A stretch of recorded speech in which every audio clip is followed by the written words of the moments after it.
അതെ, DYSP sir എന്നോട് പറഞ്ഞിരുന്നു. അല്ല, ഞാൻ അങ്ങോട്ട് ചെന്ന് കാണാമെന്ന് പറഞ്ഞതാ. പക്ഷെ ഞാൻ വിചാരിച്ച പോരല്ലോ, പണിക്കർ അദ്ദേഹം സമയം തരണ്ടേ. അല്ല, അത് വേണ്ട, പോലീസ് സ്റ്റേഷനിലോട്ട് വേണ്ട. അങ്ങനെയാണെങ്കിൽ ഒരു കാര്യം ചെയ്യാം, എൻ്റെ വീട്ടിലോട്ട് വന്നാൽ മതി. ആ, അതായിരിക്കും കുറച്ചുകൂടെ നല്ലതേ. വൈകുന്നേരം മതി. ശരി. Okay thank you. ഹർഷേ, ഇന്നിവിടെ ഒരു വലിയ സംഭവം നടക്കാൻ പോവാ. എന്ത്? ഇന്നിവിടെ ഒരു അതിഥി വരാൻ പോവാണ്. അതാരാന്ന് അറിഞ്ഞാണ്ടല്ലോ നീ ഞെട്ടും. ബിൻലാദനാണോ? ഹർഷേ, നിന്റെ ഈ പരിഹാസം ഉണ്ടല്ലോ, അത് ഞാൻ ഇന്നത്തോടെ അവസാനിപ്പിച്ചോളാം കേട്ടാ. എങ്കിലും പറഞ്ഞ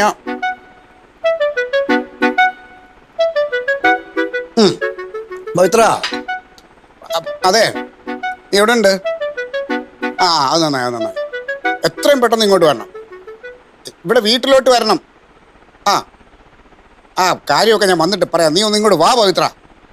പെട്ടെന്ന് പോര്. ശരി. ആർച്ചേ, ഞാൻ ഒരിക്കലും പ്രതീക്ഷിച്ചില്ല ഇങ്ങനൊരു സംഭവം ഉണ്ടാവും. എല്ലാം ദൈവാധീനം എന്ന് പറഞ്ഞാൽ മതിയല്ലോ. എന്താ കാര്യം എന്ന് പറയാ സത്യേട്ടാ?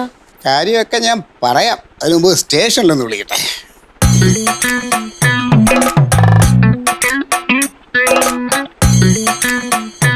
കനകാമ്പര, നമ്മുടെ DSP സാറ് പറഞ്ഞിരുന്നില്ലേ ആ പണിക്കരെ കാണുന്ന കാര്യം? വേണ്ട, പണിക്കർ അദ്ദേഹം ഇങ്ങോട്ട് വരാമെന്നാണ് പറഞ്ഞിരിക്കണേ. അല്ല, ഞാനിപ്പോൾ പണിക്കർ അദ്ദേഹത്തിൻ്റെ ഓഫീസുമായിട്ട് സംസാരിച്ചിരുന്നു. ഇല്ല, സ്റ്റേഷനിലേക്കൊന്നും വന്നാൽ അത് ശരിയാവില്ല. അല്ല, അതിൽ നല്ലത് എൻ്റെ വീടാണ്. ബാക്കി കാര്യങ്ങൾ ഞാൻ സ്റ്റേഷനിൽ വന്നിട്ട് പറയാം. ശരി.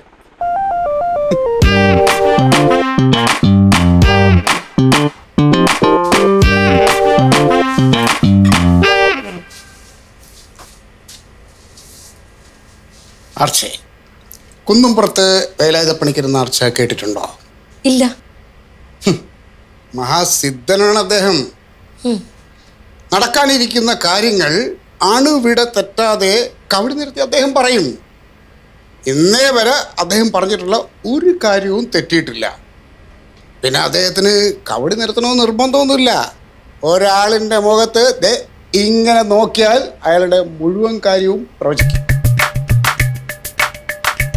അങ്ങനെ ഒരാളെ അറിയില്ല എന്ന് പറഞ്ഞാൽ നിന്നെ ഉണ്ടല്ലോ ആർച്ചേ, തൂക്കിക്കൊല്ലാണ് വേണ്ടത്. ഒരാളെ അറിയില്ലെന്ന് പറഞ്ഞാൽ തൂക്കിക്കൊല്ലാൻ പറ്റൂ? ഒരാളെന്ന് പറഞ്ഞാൽ സാധാരണ ഒരാളല്ല അദ്ദേഹം. ആയിരക്കണക്കിന് ആൾക്കാർ അപേക്ഷ കൊടുത്തിട്ട് അദ്ദേഹത്തിൻ്റെ ഒരു അപ്പോയിൻമെൻറ്റിന് വേണ്ടി കാത്തിരിക്കുകയാണ്. വലിയ ആൾക്കാരുടെ ശുപാർശ വേണം അദ്ദേഹത്തിന് ഒന്ന് കാണണമെങ്കിൽ.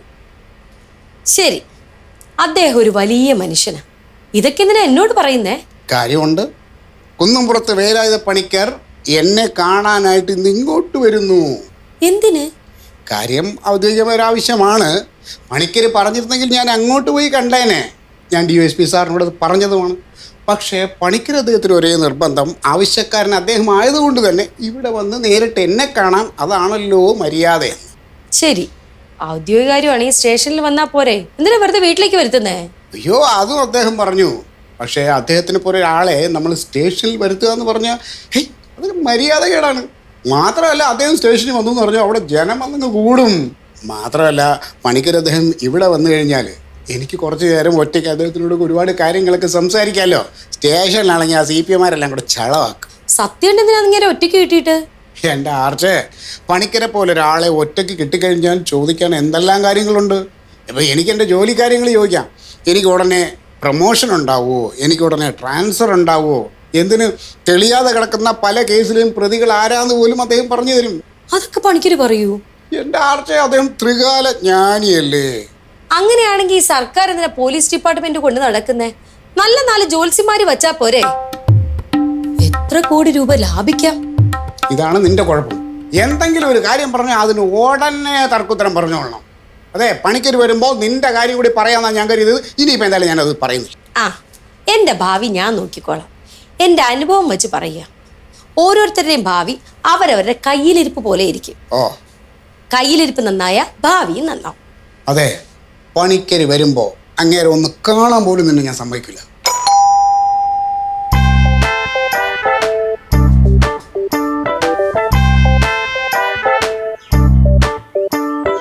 ആ നമസ്കാരം മെമ്പറേ. സാറല്ലേ ഇവിടെ?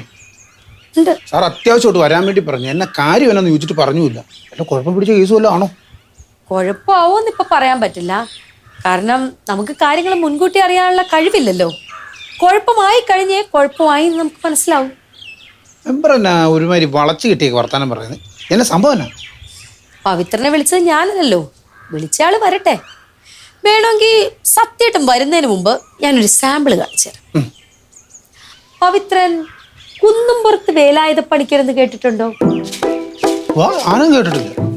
മഹാസിദ്ധൻ വരാൻ പോകുന്ന സകല കാര്യങ്ങളും അണുവിട തെറ്റാതെ കവട് നിരത്തി കൃത്യമായി പറയും. ഇന്ന് വരെ പണിക്കര് നടത്തിയിട്ടുള്ള ഒരു പ്രവചനങ്ങളും തെറ്റിയിട്ടില്ല. അദ്ദേഹത്തിന് കവടി നിരത്തണമെന്ന് തന്നെയില്ല. മുഖത്ത് സൂക്ഷിച്ചു നോക്കി ഭാവി പ്രവചിച്ചു കളയും. വേലായുധ പണിക്കരെ പോലെ ഒരാളെ അറിയില്ലെന്ന് പറഞ്ഞ പവിത്രനെ ശരിക്കും തൂക്കി കൊല്ലുകയാണ് വേണ്ടത്. തൽക്കാലം ഞാനത് ചെയ്യുന്നില്ല. അല്ല, ഞാനൊരു കാര്യം ചോദിച്ചു. എനിക്ക് ഈ സംഭവം ഒന്നും എൻ്റെ തലയിലോട്ട് കയറുന്നില്ല. അല്ല, ശരിക്കും മെമ്പർക്ക് വോട്ടായതാണോ അതോ എനിക്ക് വോട്ടായതാണോ? പവിത്ര. സാറേ, സാറ് പെട്ടെന്ന് വിളിച്ചോണ്ട് ഞാൻ കുടിച്ചോണ്ടിരുന്ന ചായ പാപ്പഞ്ചേട്ടനെ ഏൽപ്പിച്ചിട്ട് വിട്ടു പോരുമായിരുന്നു. എന്നെ സാറ് വിളിപ്പിച്ചേ? പവിത്ര, എന്തോ? പവിത്രൻ ഈ കുന്നുംപുറത്ത് വേലായുധ പണിക്കർ എന്ന് കേട്ടിട്ടുണ്ടോ? ചോദിച്ചു കേട്ടില്ലേ? കുന്നുംപുറത്ത് വേലായുധ പണിക്കർ എന്ന് കേട്ടിട്ടുണ്ടോ? ഉണ്ട്. കണ്ടാടി, നീയല്ലേ പറഞ്ഞത് ആ പേര് ഈ നാട്ടിൽ ആർക്കും അറിയില്ല എന്ന്? പവിത്രൻ കേട്ടിട്ടുണ്ട്. മഹാസിദ്ധനാ. വരാൻ പോകുന്ന കാര്യങ്ങൾ അണുവിട തെറ്റാതെ കബഡി നിരത്തി പ്രവചിച്ചോളയും. ഇന്ന് വരെ പണിക്കര് നടത്തിയിട്ടുള്ള ഒരു പ്രവചനങ്ങളും തെറ്റിയിട്ടില്ല.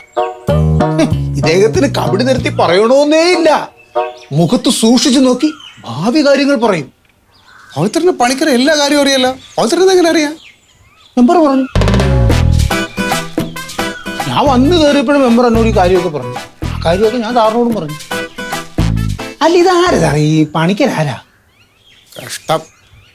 കേരളം മുഴുവൻ അറിയാവുന്ന ഒരു സിദ്ധനെ പവിത്രനെ അറിയില്ല എന്ന് പറഞ്ഞാൽ പിന്നെ പറഞ്ഞിട്ട് കാര്യമില്ല. എന്നാലും ഈ വേലായുധ പണിക്കരുന്ന് വൈകുന്നേരം ഇവിടെ വരും. കൈ നോക്കാനോ? പവിത്ര, നീ വിചാരിക്കും പോലെ ഈ ഊടായ്പ കൈനോട്ടക്കാരനല്ല അദ്ദേഹം. അദ്ദേഹം ഇവിടെ വരുന്നത് എന്തിനാണെന്ന് എനിക്കിപ്പോൾ പറയാൻ പറ്റില്ല. എന്തായാലും അദ്ദേഹം ഇവിടെ വന്നു കഴിയുമ്പോൾ എൻ്റെ കുറച്ച് കാര്യങ്ങളൊക്കെ ഒന്ന് ഡിസ്കസ് ചെയ്യണം, കുറച്ച് തീരുമാനങ്ങൾ എടുക്കണം. എൻ്റെ കാര്യങ്ങൾ മാത്രം, വേറെ ആരുടെ കാര്യങ്ങൾ ഞാൻ പറയുകയില്ല, നോക്കുകയില്ല. അയ്യോ, അങ്ങനെ പറയല്ലേ സാറേ. ഇവിടെ വരെ വരുന്ന സ്ഥിതിക്ക് പവിത്ര, ഈ പണിക്കരുടെ അപ്പോയിൻമെൻറ്റ് കിട്ടാൻ വലിയ വലിയ ആൾക്കാരെ കൊണ്ട് ശുപാർശ ചെയ്യണം. ഇതിപ്പോൾ ഒരു ശുപാർശയും ഇല്ലാതെ ഞാനുമായിട്ട് സംസാരിക്കുന്ന സമയം നിങ്ങളെ കൂടെ കൂട്ടാന്ന് കരുതിയപ്പോൾ നിങ്ങൾക്ക് തമാശ അല്ലേ? അയ്യോ, തമാശയായിട്ട് കൂട്ടല്ലേ. അറിവില്ലാതെ എന്തെങ്കിലും പറഞ്ഞിട്ടുണ്ടോ? ക്ഷമിക്കണേ. നോക്കാം. പിന്നെ അദ്ദേഹത്തിൻ്റെ വരവിനോടനുബന്ധിച്ച് കുറച്ച് സാധനങ്ങൾ വാങ്ങണം. അപ്പം അദ്ദേഹം ശുദ്ധമായ ഭക്ഷണമേ കഴിക്കൂ. അതുകൊണ്ട് തന്നെ എവിടെ വെച്ചുണ്ടാക്കണമെന്ന് നമുക്ക് കൊടുക്കാൻ പറ്റില്ല. അപ്പം അതിന് വേണ്ട ലിസ്റ്റാണത്. ഇതൊരു 2000 രൂപയുണ്ട്. ആ സാധനങ്ങൾ മേടിക്കുക. ഇനി എന്തെങ്കിലും തികയാതെ വന്നാൽ കടം പറഞ്ഞോളൂ, ഞാൻ കൊടുത്തോളാം. സാറേ, പിന്നെ എൻ്റെ കാര്യം മറക്കരുത്. അതുപോലെ തന്നെ ആദ്യം ഇപ്പോൾ പറഞ്ഞ കാര്യങ്ങൾ ചെയ്യും. ബാക്കി നമുക്ക് വൈകുന്നേരം ആലോചിക്കാം. Okay sir. പോട്ടെ. 2000 രൂപയോ? ഒരു നേരത്തെ ഭക്ഷണം വാങ്ങാൻ 2000 രൂപ? ഈ വരുന്ന ആള് ബഗനോ അതോ കുംഭകർണനോ? നിന്റെ അപ്പായി. Thank you.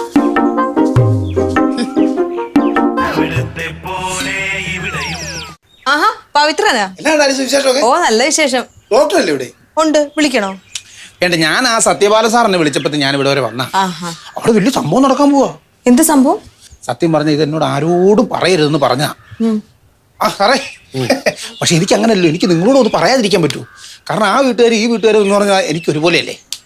അതായത് നിങ്ങൾ ഈ കുന്നുംപുറത്ത് വേലായുധ പണിക്കരുന്ന് കേട്ടിട്ടുണ്ടോ? ഇല്ല. ഡോക്ടർ കേട്ടിട്ടുണ്ടോ? വലിയ പേര് കേട്ട ജോൺസനല്ലേ. പുള്ളി കബഡി നിർത്തി ഒരു കാര്യം പറഞ്ഞാൽ അച്ചട്ട അണുകിട അങ്ങോട്ടും ഇങ്ങോട്ടും മാറുമല്ല. പുള്ളി ഒന്ന് കാണണമെന്നുണ്ടെങ്കിൽ 6 മാസം മുമ്പേ അപ്പോയിൻമെന്റ് എടുക്കണം. ഈ അപ്പോയിൻമെന്റ് എടുക്കണമെന്നുണ്ടെങ്കിൽ വലിയ വലിയ ആൾക്കാരെ കൊണ്ട് ശുപാർശയൊക്കെ ചെയ്യിക്കണം. അത്ര കാര്യം പറ.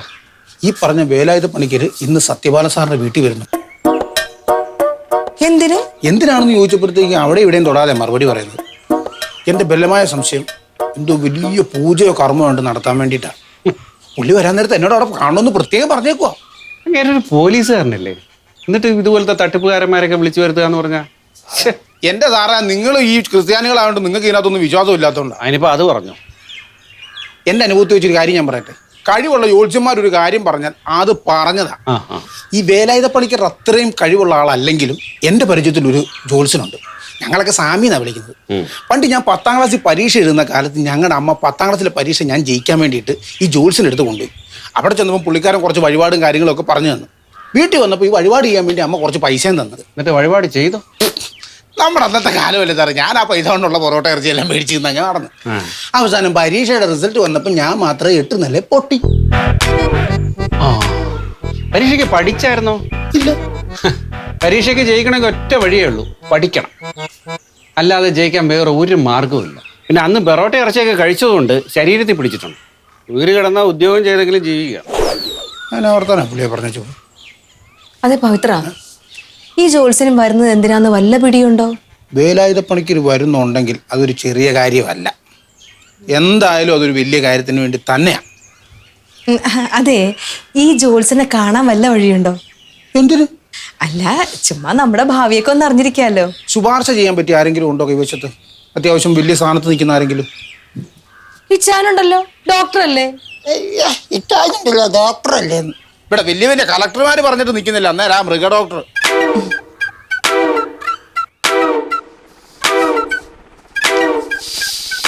ഇച്ചായ, ഇതിലെന്തോ ദുരുദ്ദേശമുണ്ട്. അല്ലെങ്കിൽ അവരുടെ വീട്ടിലോട്ട് ഒരു ജോത്സ്യനെ വിളിച്ചു വരുത്തത്തില്ല.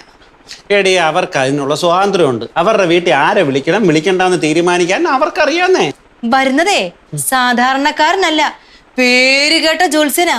പേര് കേട്ടതാണെങ്കിൽ നമുക്ക് എന്നാടി? ഇതിലെന്തോ കള്ളത്തരം ഉണ്ടിച്ചായ. ഈ വരുന്ന ജോത്സ്യനെ കൊണ്ട് എന്തോ പൂജ ചെയ്യിക്കാനുള്ള പ്ലാനാ. അവരുടെ വീട്ടിൽ എന്ത് പൂജ ചെയ്യണമെന്ന് അവര് തീരുമാനിക്കൂടി. അതവർക്കുണ്ട്.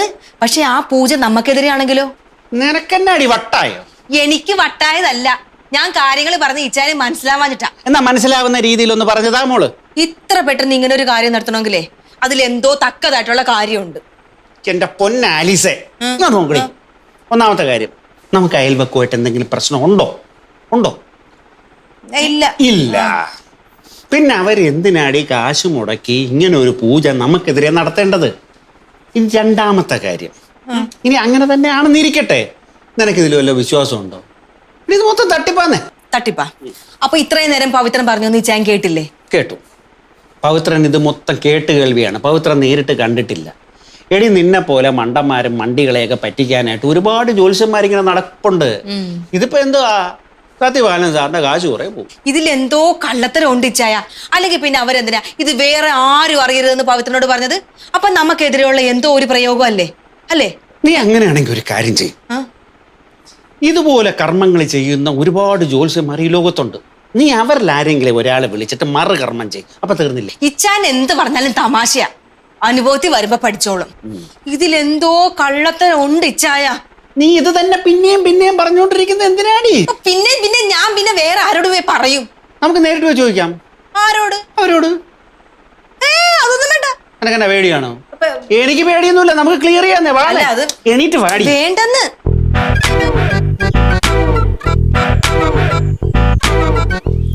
ചായ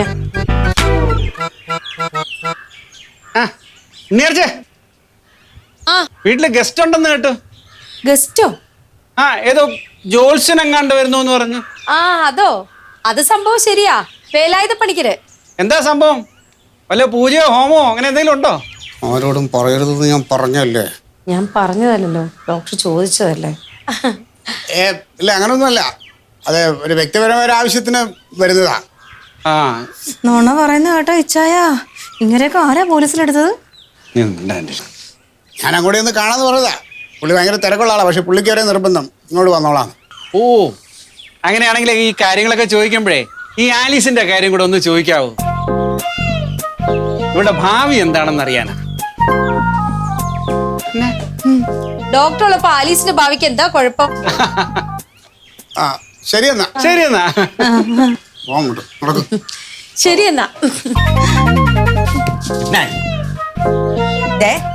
ഞാൻ പല പ്രാവശ്യം പറഞ്ഞിട്ടുണ്ട് മറ്റുള്ളവരുടെ മുമ്പിൽ വെച്ച് എന്നെ കളിയാക്കരുതെന്ന്. ഞാൻ നിന്നെ കളിയാക്കില്ലല്ലോ. ഒന്നും പറഞ്ഞില്ലല്ലേ? പിന്നെ എന്റെ ഭാവിനെ പറ്റി പറഞ്ഞതാ. ഭാവിയല്ലേ? എന്റെ ഭാവിനെ പറ്റി തീരുമാനിക്കാൻ എനിക്കറിയാം. എനിക്ക് ആരുടെ സഹായം ഒന്നും വേണ്ട. അല്ലേ? അത് പറഞ്ഞപ്പോ പെണ്ണുമ്പോൾ എന്താ പറഞ്ഞത്? ഈ ഡോക്ടർ ഉള്ളപ്പോ ആലിസിന്റെ ഭാവിക്ക് എന്താ കുഴപ്പമൊന്ന്? അല്ലെന്താ തെറ്റ്? ഒരു തെറ്റുമില്ലല്ലേ? ഇല്ല. ഒരു തെറ്റുമില്ലല്ലേ? എന്നെ കൊണ്ടൊന്നും പറയിപ്പിക്കരുത്. ദേ, വേറൊരു കാര്യം, ഇനി ഏത് കൊലകൊമ്പൻ ജോത്സ്യം വന്നാലും അവരുടെ ഭാവി പോക്കാം. നോക്കിക്കും.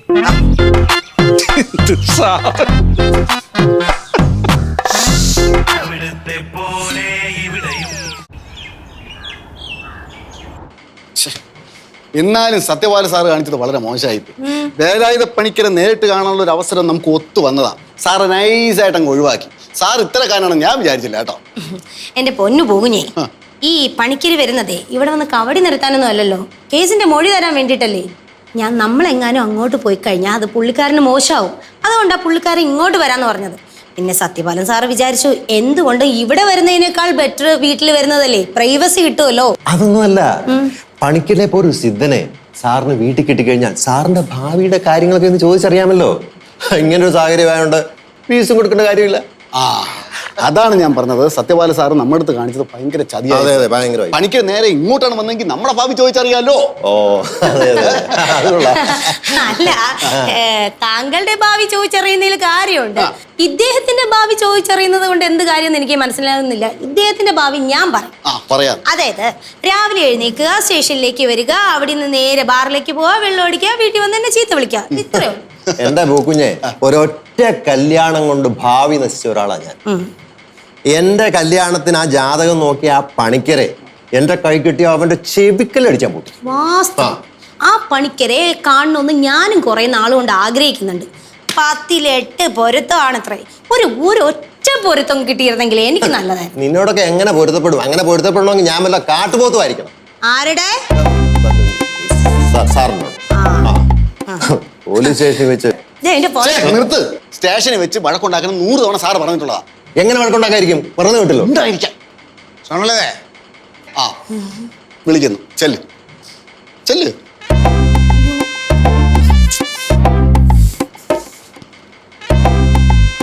വല്ല കാര്യം ഉണ്ടായിരുന്നു. ഇങ്ങനൊക്കെ പറഞ്ഞ എനിക്ക് ഉണ്ടായിരിക്കും. എന്താവോ എന്തോ. സാർ, എന്താണ് അവിടെ ഒരു വലിയ ചർച്ച? അല്ല സാർ, അത് പിന്നെ അല്ല, വേലായുധ പണിക്കരുടെ പേരൊക്കെ പറയുന്ന കേട്ട്. പൂക്കുഞ്ഞിന് ചെറിയൊരു പരാതി സാർ. പണിക്കർ ഇങ്ങോട്ട് വന്നിരുന്നെങ്കിൽ പൂക്കുഞ്ഞിന്റെ ഭാവി കൂടെ ഒന്ന് നോക്കി അറിയായിരുന്നു എന്ന്. പണിക്കർ ഇവിടെ വരുന്നതേ ഭാവി പ്രവചിക്കാനല്ല, അതേ ഒരു കേസിന്റെ മൊഴി തരാൻ വേണ്ടി വരുന്നതാണ്. അത് ഞാൻ പറഞ്ഞിരുന്നു സാർ. അല്ല, അതേ പണിക്കർ ഇവിടെ വന്ന നാട്ടുകാരെന്ത് പറയുന്ന അറിയാമോ? ഇവിടെ ജ്യോത്സ്യന്മാരാണ് പ്രതികളെ പിടിക്കണമെന്ന് പറയും. ഇവിടെ എന്നും കവടി തരത്തിലെ പരിപാടി എന്നും പറയും. പിന്നെ ചാനലുകാരറിയും, പത്രക്കാരറിയും. അറിഞ്ഞു കഴിഞ്ഞാൽ നമ്മളെല്ലാം നാണം കെടും നാറും. അതുകൊണ്ടാണ് ഞാൻ അദ്ദേഹത്തിന് വീട്ടിലോട്ട് വരാൻ പറഞ്ഞത്. ഇപ്പോൾ ലതയുടെ ഭാവിയെല്ലാം നോക്കണമെന്നുണ്ടോ? കനകാംബരൻ ചേട്ടനെ എന്ന് കല്യാണം കഴിച്ചോ അന്ന് തീർന്നില്ലേ സാർ എൻ്റെ ഭാവി. അതെ, നിങ്ങളുടെ ഈ കുടുംബ പ്രശ്നങ്ങൾക്ക് എന്തെങ്കിലും പരിഹാരം ഉണ്ടോ നമുക്ക് വേണമെങ്കിൽ പണിക്കരോട് ചോദിക്കാം. അല്ലാതെ വൈകുന്നേരം വീട്ടിലോട്ട് പോവാം. ഞങ്ങളുടെ കുടുംബ പ്രശ്നം തീരണമെങ്കിൽ ഒരൊറ്റ പ്രതിവിധിയേ ഉള്ളൂ സാർ. അങ്ങേരുടെ കുടി നിർത്തണം. അപ്പോൾ നമുക്ക് പണിക്കരോട് ചോദിക്കാം, ഈ കനകാംബരൻ്റെ കുടി നിർത്താൻ എന്തെങ്കിലും വിദ്യ ഉണ്ടോന്ന്. ആ വിദ്യയൊക്കെ എനിക്ക് അറിയാം സാർ. പിന്നെ ഭാര്യ തല്ലിയിട്ട് ഭർത്താവ് ഹോസ്പിറ്റലായി കഴിഞ്ഞാൽ അതിൻ്റെ നാണക്കേട് ഞങ്ങൾക്ക് തന്നെയല്ലേ സാർ. ആ ഒരൊറ്റ കാര്യം ഓർത്തിട്ടാ സാർ ഞാൻ മിണ്ടാതിരിക്കുന്നത്. അപ്പോൾ ലത വരുന്നില്ലല്ലേ? ഇല്ല സാർ, ഞങ്ങളുടെ പ്രശ്നങ്ങളൊക്കെ ഞങ്ങളുടെ ബുദ്ധി ഉപയോഗിച്ച് ഞങ്ങളായിട്ട് പരിഹരിക്കണം എന്നുള്ളതാണ് എൻ്റെ നയം. ലത ഈയിടെയായിട്ട് ഇച്ചിരി ഫെമിനിസ്റ്റ് ആണോ എന്നൊരു സംശയമുണ്ട്. ഈയിടെയായിട്ട് അല്ല സാർ, ഞാൻ പണ്ട് മുതലേ ഇങ്ങനെ തന്നെയാണ്. ഓക്കെ, എന്നാ പിന്നെ ലത പൊക്കോ. Okay sir. വല്ലാത്തൊരു കാലം തന്നെ. പെണ്ണുങ്ങൾക്കൊക്കെ അഹങ്കാരം കൂടി വരിക. ഇങ്ങനെ പോയ ലോകത്തിൻ്റെ അവസ്ഥ എന്താവും? അതും പണിക്കരെടുത്ത് തന്നെ ചോദിക്കാം.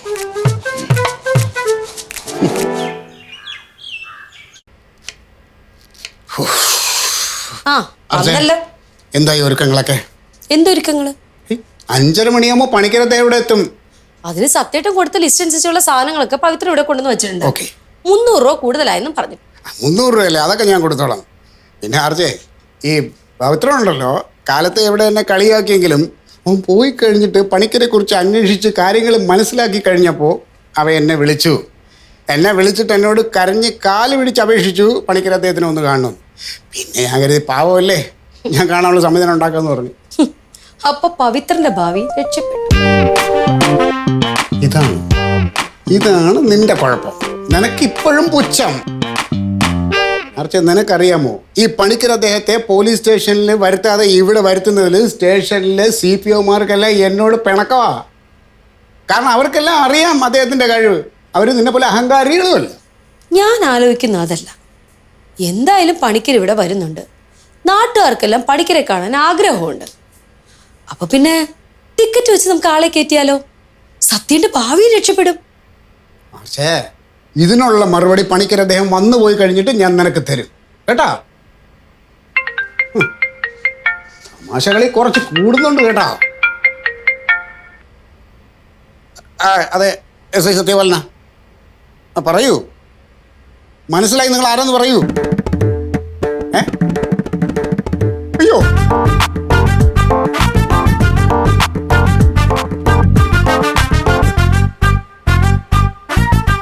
എന്തു പറ്റി സത്യേട്ടാ? സത്യേട്ടാ എന്താ പറ്റിയെന്ന് പറ.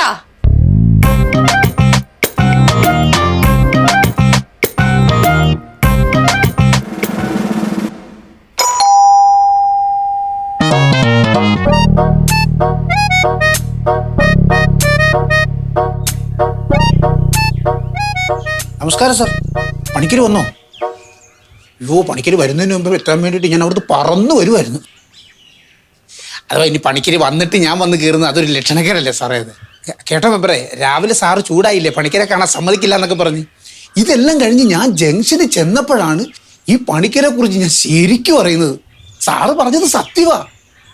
മഹാസിദ്ധൻ, ഭാവിയൊക്കെ പുഷ്പം പോലെ പറയും. മുഖത്ത് നോക്കി ഭാവി പറയുമെന്ന് പറഞ്ഞില്ലേ, അത് സത്യവാ. രമേശൻ സാറിന് നേരിട്ട് അനുഭവം ഉണ്ടെന്ന്. ഇതറിഞ്ഞപ്പോൾ തന്നെ ഞാൻ സാറിനെ വിളിച്ച്. സാർ ആദ്യം ഒന്നും സമ്മതിച്ചില്ല, പിന്നീട് എന്നോട് വരാൻ പറഞ്ഞു. അങ്ങനെ വന്നതാ ഞാൻ. ഇതെന്താ പവിത്രന്റെ നെറ്റിയില്?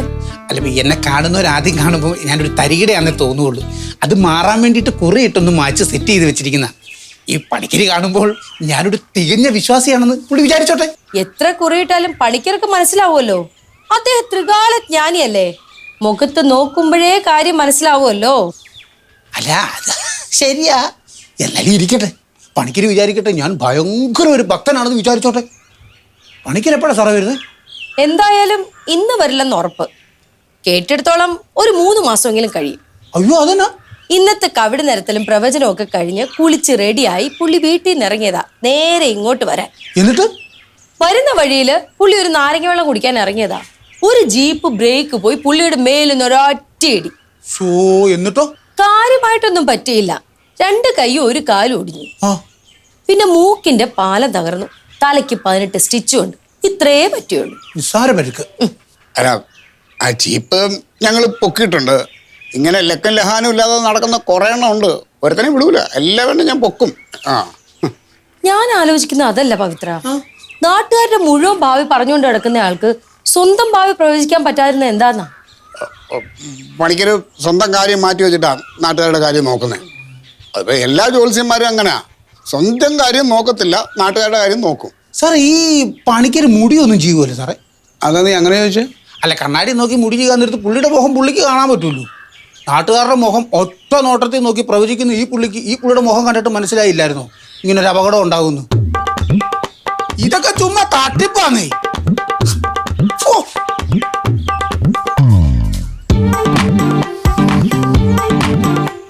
തട്ടിപ്പാണ്.